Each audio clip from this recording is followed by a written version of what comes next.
My name's Emily Carson, and I'm 31 years old. I live in Boulder, Colorado, in a cozy 2-story home that smells like cinnamon year-round because I bake way too often. Most years, Christmas morning at my house is loud, laughter echoing from the kitchen, wrapping paper everywhere, my cousin Brian arguing with his mom about scrambled eggs, and my grandma asking someone to turn the heat up even though it's already 75 degrees inside. But this year, it was dead silent. Before we get into the sweet part, let me know where you're watching from in the comments. If you're watching us for the first time, hit that subscribe button and turn on the notification so you never miss any new story. I woke up to cold air and a strange feeling in my stomach. No clatter of pans, no voices, no footsteps, just sunlight streaming through the curtains and the distant hum of the furnace. I sat up in bed, rubbed my eyes, and for a second I thought maybe I had overslept. Then I looked at the clock, 8:43 a.m. I was supposed to be up at 6 o'clock sharp.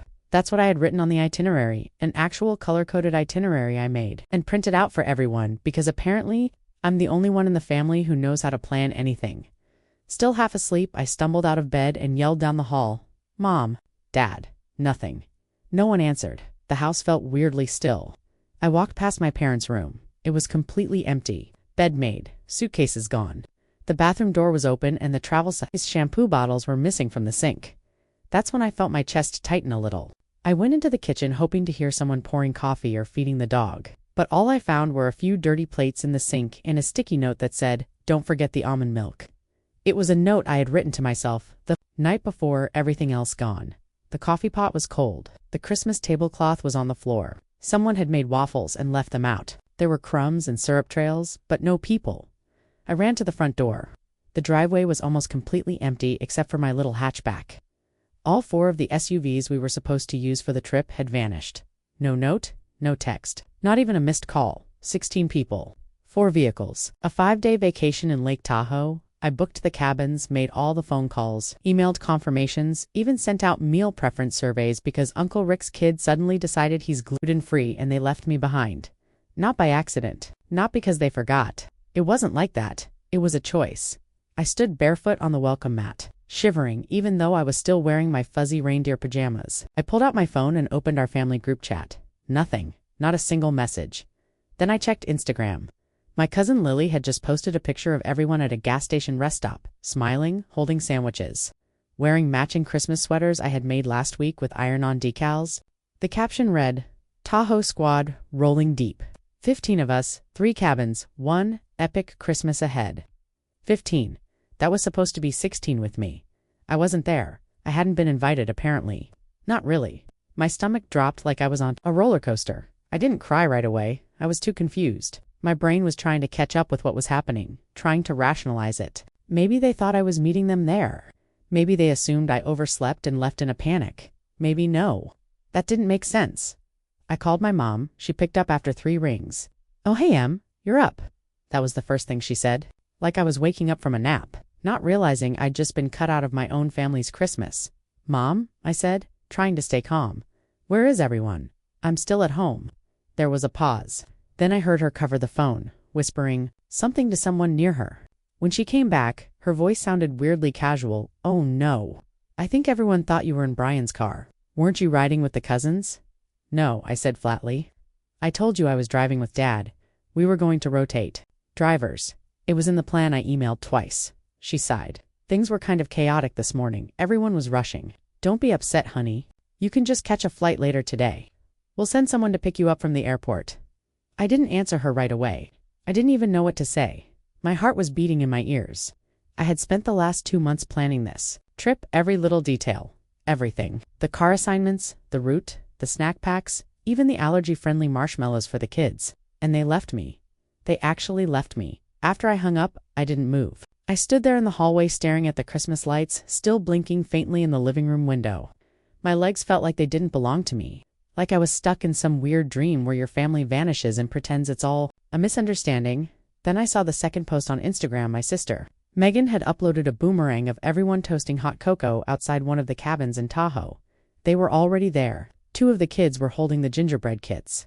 I had wrapped myself the night before. Her caption was, "Best Christmas crew ever."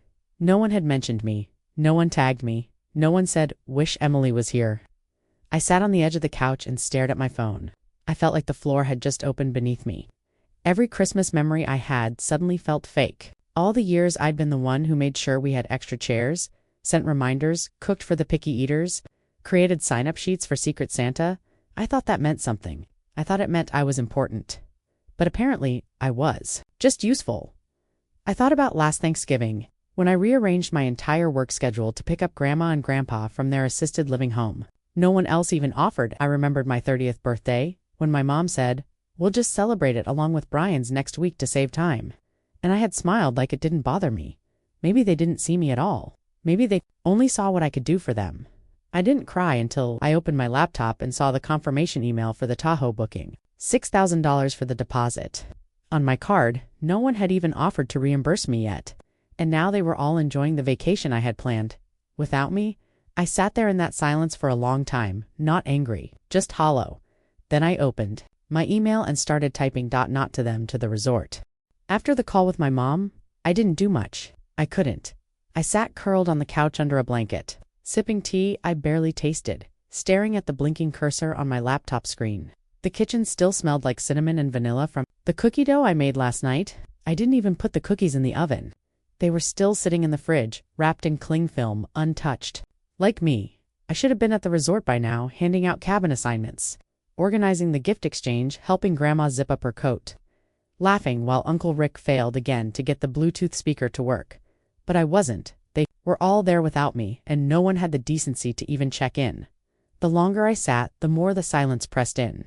I thought about calling Megan, my sister, but what would I even say? "Hey, why did you all leave me like I was some stranger who accidentally wandered into your house?" No, I already knew the answer. It wasn't a mistake. It was a plan. I opened my laptop again and went to search for a cheap flight to Tahoe. I wasn't sure why. Maybe just some desperate part of me still wanted to salvage the holiday. Still wanted to be included. But as I scrolled, I got a pop-up on the screen. iCloud sync complete. One folder added, CarsonFam_backup to 2.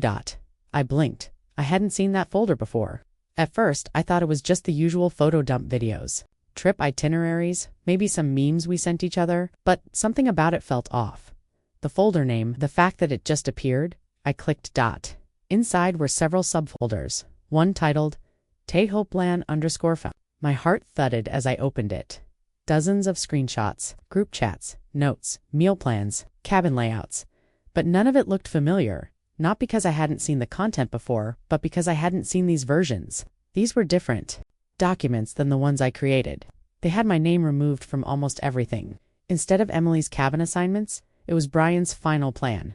Instead of my meal chart, it was Megan's holiday cooking list. They had taken my work, rebranded it, passed it around, and then I found the messages.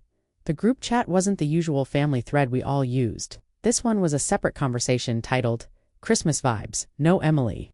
My stomach twisted. I clicked on the first message. It was from my cousin Lily. "So, we all agree. Leave around 7, don't wake her up." Then Megan replied, "Mom's nervous about this, but she knows it'll be less tense without Em micromanaging everything." Brian chimed in next. "She probably assumed it was a mistake. Just say the cars were full and we thought she went with someone else." Uncle Rick added a thumbs up emoji. "As long as we get to the cabins, that's all that matters. Let's not overthink it." I just sat, their eyes wide, heart sinking. They didn't forget me. They cut me out. On purpose. After everything I had done, every trip I had saved, every dinner I had paid for, every late night I stayed up organizing spreadsheets for a bunch of adults who still don't know how to set up carpool groups, they decided the best Christmas would be one without me. I kept reading. "Just make sure she doesn't see the check-in code," Brian wrote. "It's in her email, though," Megan responded. "We'll print it out tonight. Then delete the email from her inbox when she goes to bed." Lily added, "Perfect. If she finds out, just say it was a mix-up. She always forgives." Megan said, "That was the moment something inside me cracked." Not in a dramatic scream-into way, it was quieter than that. Numb, almost. I wasn't just forgotten, I was actively erased. Cut out. Like trimming off the crust of a sandwich no one wants, I scrolled all the way down to the day. They must have finalized their plan. One of the last messages came from Megan, time-stamped just a week earlier. "She's going to be hurt, but honestly, I'm tired of the control. I want a relaxed holiday, not one that feels like a corporate retreat with Emily as the manager." And then Brian again. "She never pushes back. She'll cry, sulk, and then get over it. Same as always, same as always." They thought they could do this to me and I'd come crawling back like some desperate puppy. That I'd pay for the trip, smile through the betrayal, and pick up where we left off. They were wrong. I opened my reservation email for the Tahoe resort. I had prepaid $6,000 for the deposit 2 months ago, and the remaining $4,800 had been charged just last week. I hadn't even noticed the full amount go through because I'd been too busy making sure everyone's dietary needs were met, and packing coloring books for the toddlers. I took a deep breath and clicked cancel reservation. A red box popped up on the screen. No cancellations allowed within 72 hours of check-in. I wasn't surprised. That's why I didn't click again. Instead, I called, "Thank you for calling Lakewood Pines Resort." A cheerful woman answered, "This is Monica. How may I help you?" "Hi, Monica," I said, trying to keep my voice steady. "I'm the reservation holder for booking number LPO 931, Emily Carson. I'd like to cancel the entire reservation immediately." She hesitated. "I'm so sorry, but cancellations aren't allowed within 3 days of check-in. We have a strict holiday policy." I exhaled slowly. "I understand, but I need to speak to a supervisor. This isn't a normal situation. I'm the one who paid, but the group currently en route excluded me from the trip, without my consent." A few seconds of silence, then keys typing. She transferred me to someone named Patrick. "Hi, Emily. This is Patrick, the on-site property manager." Monica filled me in on the basics. "Would you mind confirming the last 4 digits of the card used?" "I did." He paused, then said quietly, "We don't normally issue refunds this close to check-in, but after reviewing your account and confirming ownership, we can make an exception. We'll cancel the booking and issue a full refund to the card on file within 5 business days." I closed my eyes. "Thank you," I whispered. "One more thing, Patrick. When the group arrives, can you tell them the reservation holder canceled? The booking? No further details." "Understood," he replied, voice calm. "We'll handle it professionally." I hung up the call, then I sat back and stared at the blinking lights on the tiny tree in the corner of the living room. They twinkled, like nothing had happened, like it was still Christmas, but I wasn't the same person anymore. I was done being the planner, the cleaner, the peacemaker, the one who forgave everything. No more. I wasn't going to Tahoe. I wasn't hopping on a plane to fix their mess. I wasn't going to wait for an apology that would probably never come. Instead, I opened a new tab on my laptop. A travel site.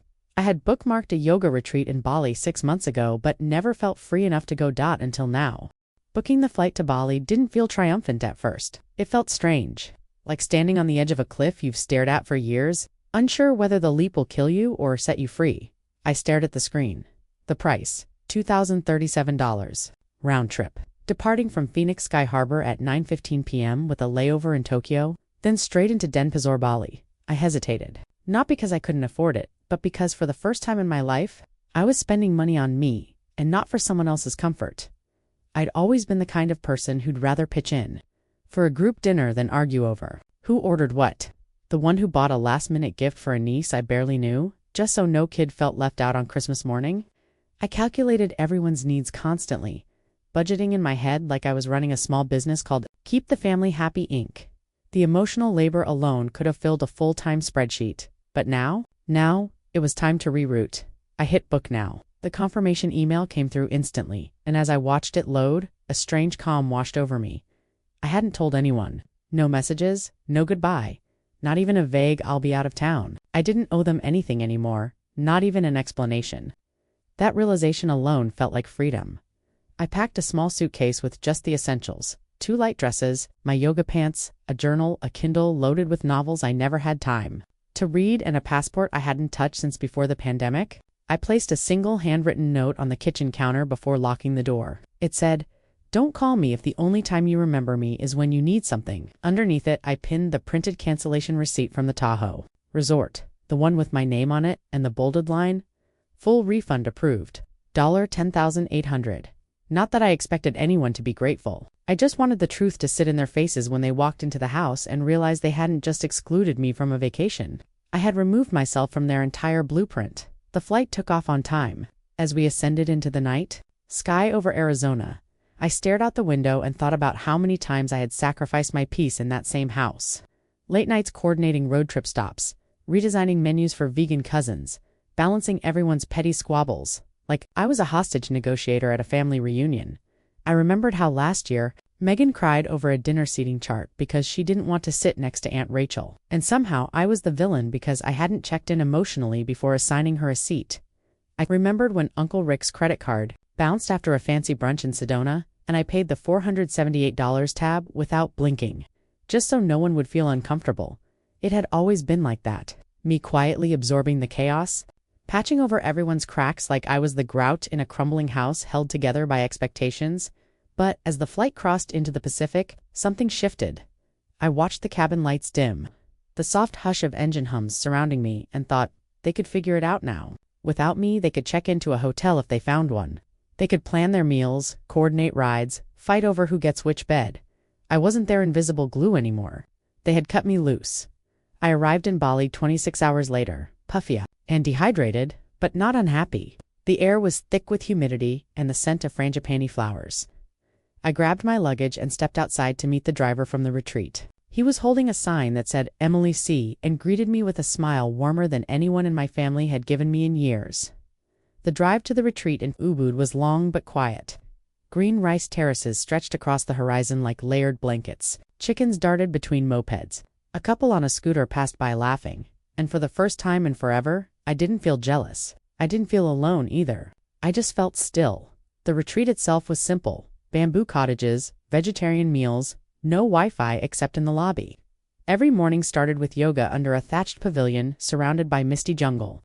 I woke up at 6 a.m. to birdsong instead of alarms. I journaled by candlelight. I walked barefoot on warm stone paths, and slowly I started to feel something I hadn't felt in years. Clarity. It came in small moments, like when I realized no one was asking me for anything.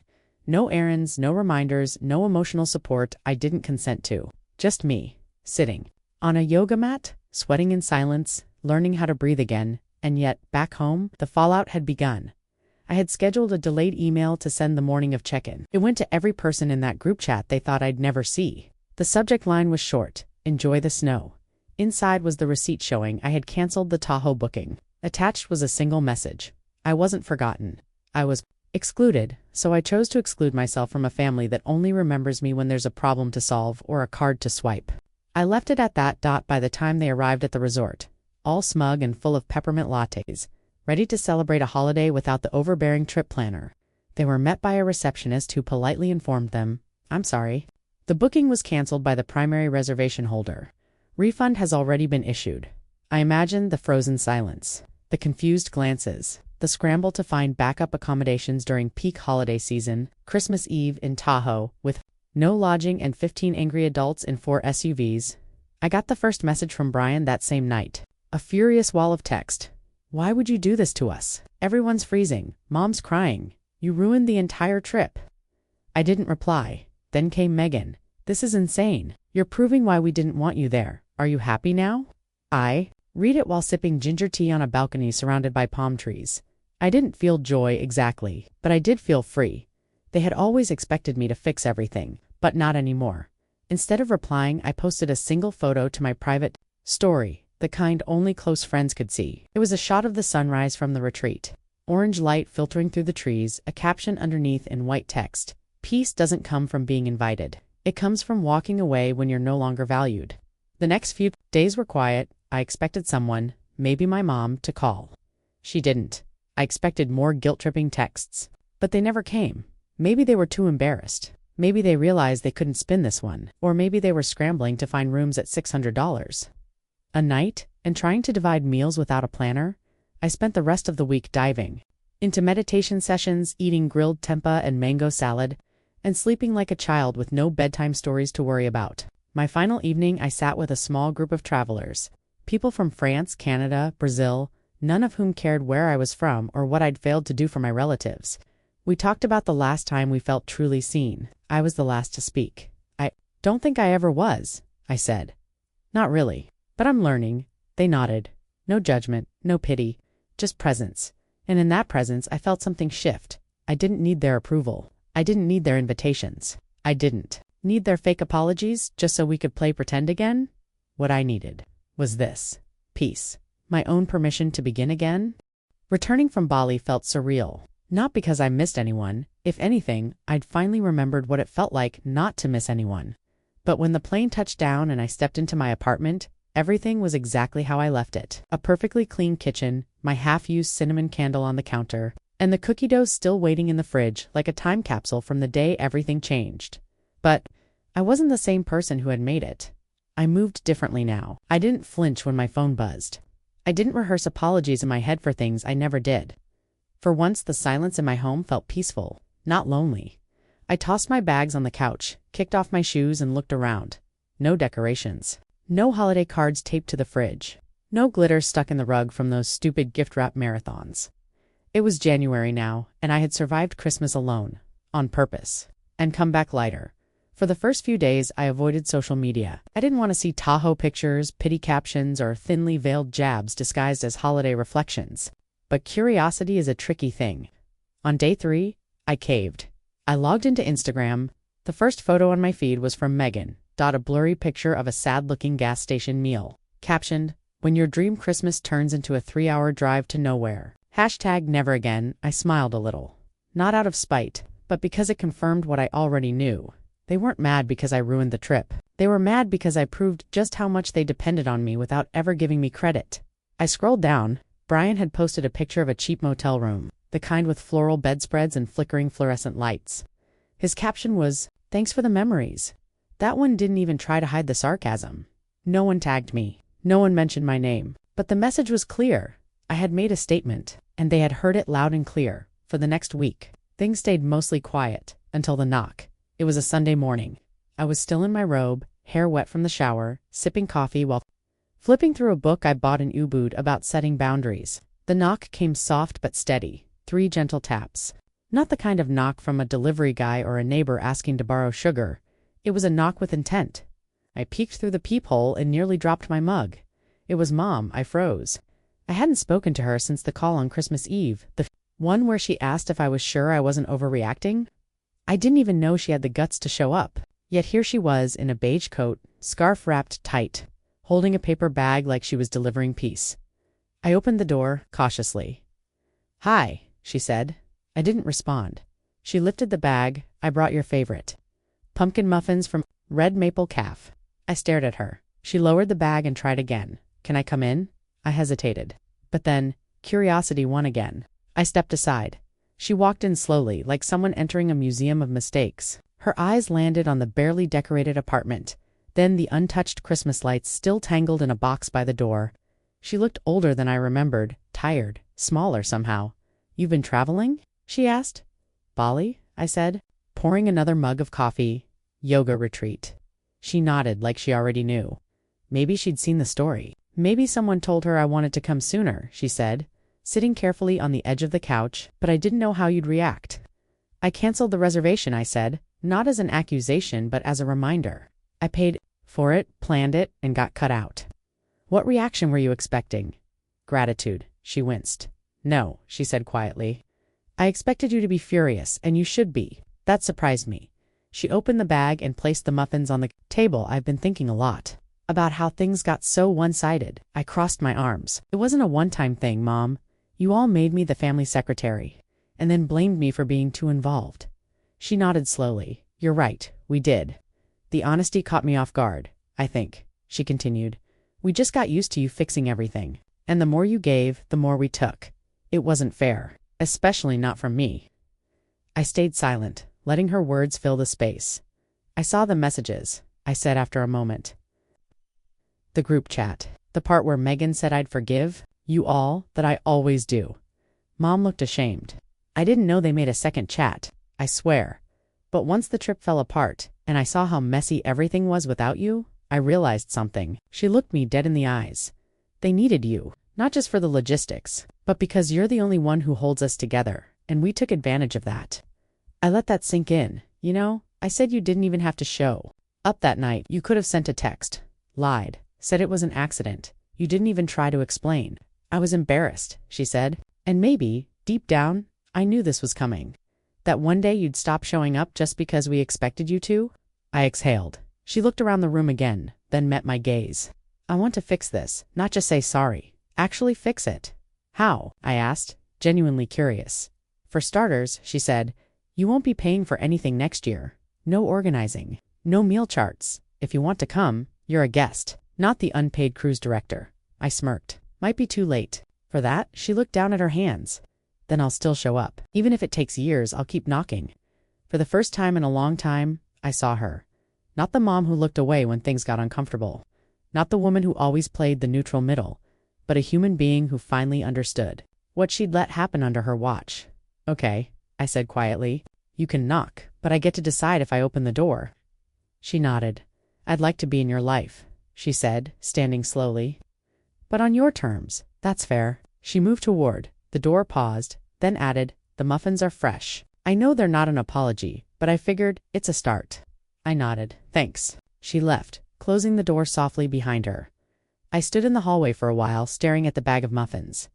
I didn't cry. I didn't crumble. I just felt steady. Like I was standing on my own feet for once, not carrying an entire house. On my shoulders later that night, I pulled out my journal and wrote one sentence. Peace doesn't always mean cutting people out. It means setting the terms if they want to stay in. I had no intention of going back.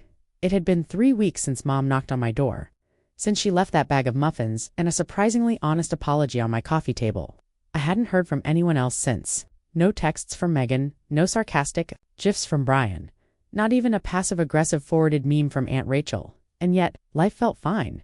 Better even. I'd started working fewer hours, going for morning walks, cooking meals just for me, with the music turned up and zero pressure to time everything perfectly. I stopped checking the family group chat entirely. If they were talking, they could talk without me. Then, one Thursday evening, as I was clearing out my inbox, a single message popped in that made me pause. Subject: Family Brunch. February 19th from Mom. It wasn't a forwarded invite or a calendar link, just a short, direct email with a tone that felt careful, like someone writing with both hands tied behind their back. Hi, sweetheart. I'm organizing a small brunch at my place next Sunday.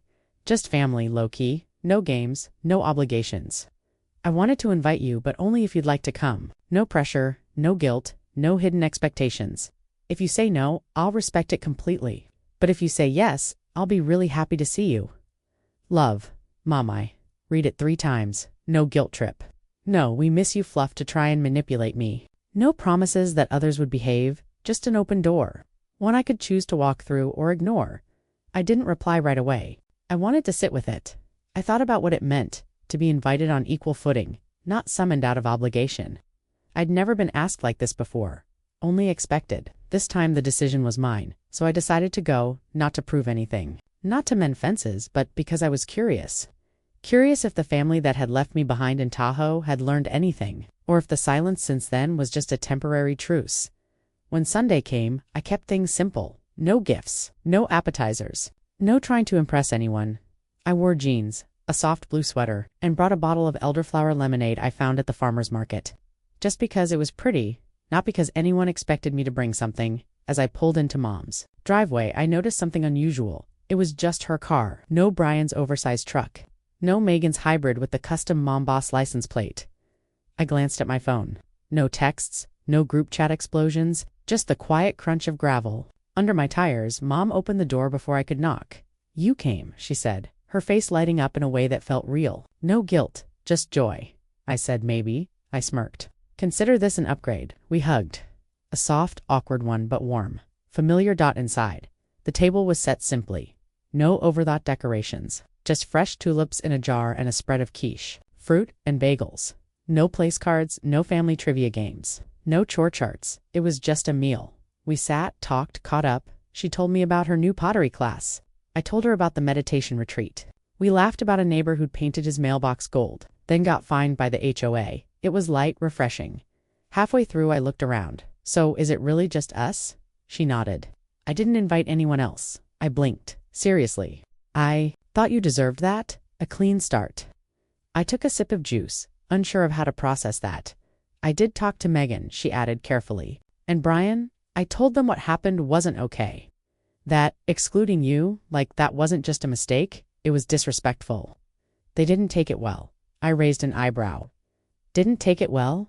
Like how? Megan said you were being dramatic, that you overreacted, but I told her that being the one who plans everything doesn't mean you don't deserve a place at the table. I smiled softly. That's new. Mom looked down, fiddling with her napkin. No, I should have said it earlier, years earlier, but I let them turn you into a utility, not a person. I regret that. We sat in silence for a moment. Then she looked up again. I also told them this brunch wasn't about them, that they weren't invited until they could show up with humility. I raised my glass. 2 boundaries. She clinked hers with mine. 2 starting over. After we ate, she handed me a small envelope. Don't worry, she said quickly. It's not a guilt card. Inside was a photo. From years ago, it was me, maybe 12 years old, standing on the porch with a checklist in my hand and a walkie-talkie clipped to my overalls. I remembered that trip, our first family camping weekend. I had taken it so seriously, making sure everyone had packed sunscreen, bug spray, extra socks. You've always been the one who kept us together, Mom said. Even as a kid. I'm sorry none of us ever stopped to ask what that cost you. I swallowed hard. Sometimes forgiveness doesn't come from long speeches. It comes from being seen. I stood and gave her a hug. A longer one this time when I left her house later that afternoon. I felt lighter, but not in a "it's all fixed now" way. More like I had taken back a piece of myself. I had shown up on my own terms and they'd been respected. Later that evening, Megan texted, "So I hear you had a private brunch with Mom. Cute." I stared at the message. No apology, no accountability, just a passive dig. Instead of replying, I archived the thread. 10 minutes later, another message came, this time from Brian. I don't get what the big deal was. You skipped one trip and suddenly act like the victim? I stared at that one too, then deleted it without a second thought. I wasn't interested in dragging out drama. I wasn't playing referee anymore. Instead, I poured myself a glass of wine, lit a candle, and pulled out a new journal I bought in Bali. The first page, being invited, isn't the goal. Being respected when you show up, that's everything. I always thought closure would come with fireworks, a dramatic confrontation or a tearful apology that finally made everything make sense. But that wasn't how it happened. Closure came to me in the quiet. It arrived on an ordinary Thursday morning while I was standing in my kitchen, stirring a spoon of honey into my tea. No noise, no drama, just a calm realization that I didn't need anyone's apology to move forward. I simply needed to stop waiting for one. The weeks after the canceled Christmas trip felt strange, peaceful in some ways, but still sharp around the edges. I didn't hear much from my family, aside from a few vague texts. Megan sent one that read, "Hope your solo Christmas was peaceful. Must be nice not having to deal with anyone but yourself." Brian wrote, "We get it." Message received. But was all that really necessary? There were no calls from my parents, just a long, uncomfortable silence, as if they were hoping I'd come crawling back first. But I didn't.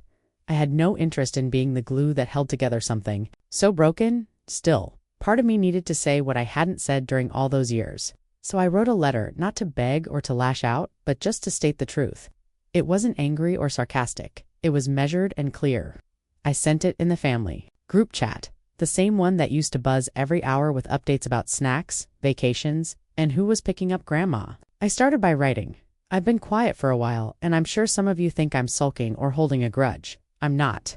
I've just been healing from years of being the one who held things together while being treated like I was optional." I told them I was stepping away from the role they had all grown used to me playing, the planner, the giver, the quiet forgiver. I said I was open to individual relationships, but I wouldn't be participating in the usual group dynamics anymore. I wasn't leaving the family. I was just refusing to keep bleeding for it. After I hit send, I didn't check my phone for hours. I didn't need to. I already knew that I wasn't writing for a reaction. I was writing for myself. When I finally looked, Megan hadn't replied. Brian had left the chat entirely. Aunt Rachel reacted with a thumbs up, which honestly felt more surreal than anything else. But then, a message popped up from my cousin Claire, who'd always been quiet and soft-spoken. She said, "I've always admired how much you did for this family. I never said it before, but I noticed. Thank you." That one made me pause. Of all the people I expected to hear from, she wasn't one of them. And yet, her words carried more weight than any apology could. A few days later, I got something unexpected in the mail. It was a real invitation, thick cream cardstock with gold lettering and my name written in cursive. It was from my mom. The event was titled Emily's Spring Celebration, and the note read, "A day of rest, laughter, and gratitude for her. Hosted by Mom, all contributions handled by guests. No exceptions." I stared at it for a long time, trying to figure out if it was sincere or just a peace offering wrapped in glitter. But there was something about it that felt genuine. It was the first time anyone had invited me to something where I wasn't also expected to host, fund, or organize. On the day of the celebration, I wore a floral dress I hadn't touched in years. I brought a bottle of wine and absolutely nothing else. No side dish, no clipboard, no emergency list of backup chairs. When I walked into the backyard, I noticed something different. People actually paused. They looked at me, really looked like maybe they were seeing me for the first time. I smiled politely, found a seat under the string lights, and let everyone else handle the chaos. Mom gave a little speech before dinner, and this shocked me. She thanked me first. She said the day was her way of showing gratitude for everything I'd done over the years and an apology for not appreciating it sooner. Some people looked uncomfortable, especially Megan and Brian, but I didn't care. I wasn't there to make anyone else comfortable. I was there for myself. Later that evening, Mom approached me quietly as I sipped lemonade by the porch. "Are you okay?" she asked. I nodded. "More than okay." She looked surprised. "I didn't think you'd come." I shrugged. I almost didn't. But then I remembered I'm allowed to say yes to things when they're actually good. For me, she smiled and gave me a hug, this time longer than usual. "I'm really proud of you," she whispered. And for the first time, I didn't feel the need to say anything back. Not because I wasn't touched, but because I didn't need her pride to validate me. I already knew my worth. Since then, a lot has changed. I still don't answer the family group chat. In fact, I left it entirely. Megan unfollowed me on Instagram. Brian's gone radio silent. Aunt Rachel occasionally sends me vague messages about how families fight but always come back together, which I don't bother replying to. But Mom and we talk once a week now. The calls are short and honest, without any guilt attached. And Claire. She came over last week to help me repot some plants. We didn't talk about the past, just sipped tea and shared silence. That didn't feel heavy. I also made a few personal promises to myself. No more paying for things I'm not emotionally included in. No more last-minute rescues. No more she-handle-it assumptions. If I say yes to something now, it's because it genuinely aligns with who I am, not who I've been expected to be. I joined a Tuesday yoga class, started writing in a gratitude journal, and even took a solo weekend trip to a lakeside cabin where I read novels and sat by the fire in complete silence. I didn't post about it. I didn't invite anyone. It was just for me. Sometimes I think back to that morning when I woke up to an empty house on Christmas Day. It used to sting. Now it feels like the beginning of a new chapter, one where I don't have to perform my value, prove my loyalty, or beg for a seat at the table. I have my own table now, and if people want to join me, they're welcome. But only if they bring kindness, honesty, and their own chair, because I've learned something I wish I'd known sooner. You don't have to keep setting places for people who never bring anything to the table but expectation. You don't have to prove you belong in a family that constantly forgets you. And most importantly, peace doesn't come from being included. It comes from being true to yourself, even when it means standing alone. So here I am, not waiting for a text, not hoping for reconciliation, just living my life, finally, freely, and fully. And that, I've decided, is enough. Thank you for watching. Don't forget to like, share, comment, and subscribe to the channel for more of these stories.